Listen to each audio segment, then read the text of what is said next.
Here are the parts you need to put your Subanose cast nose cone back onto your transmission. You need your cast nose cone, obviously. It should already be supplied with the shift rod seal.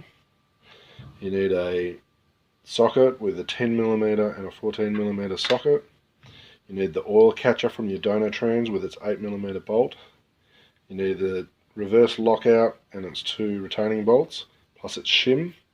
Then you need the reverse lockout bolt, ball, copper washer and spring.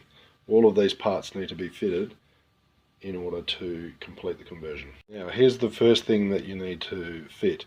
You see in here there's a groove here and there's a shape here with a hole and a pin and a threaded hole.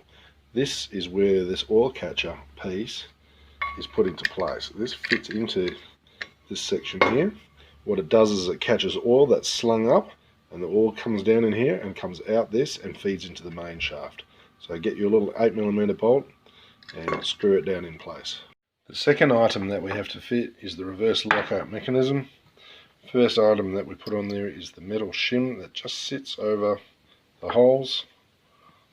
Put a bit of lubrication on the reverse lockout mechanism, slide it into place. It has an O-ring underneath it that sits in there and that you can tap down to get it straight. Line it up with the bolts and put the bolts in, secure everything down nice and tight, and it will all come home. Once that's in nice and securely, we can move on to the next part of putting the ball and the spring in. The final part of the assembly is to put the retaining ball and spring in here for the reverse lockout mechanism. You can see we've had to make some clearance with a little cross drill in here, so be very careful with the threads that are in here.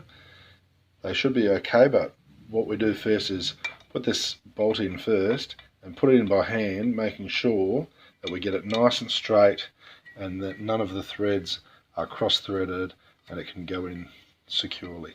It may recut a couple of the little parts of the thread. Now that you know it's okay, put the ball in first, making sure that goes down into the reverse lockout mechanism.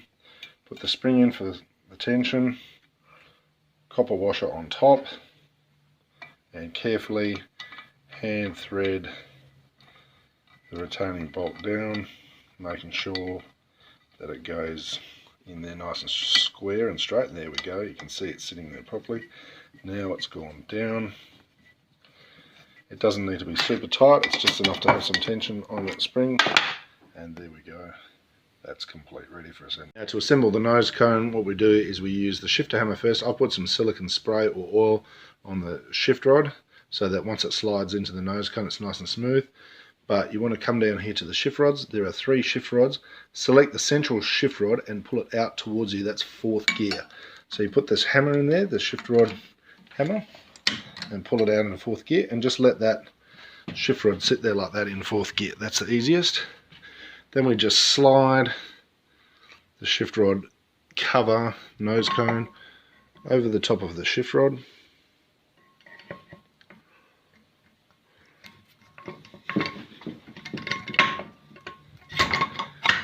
And slide it home. This is done with one hand, so not easy, but it will line up on the dowels that are on the transmission and it should slide home and you can do everything up.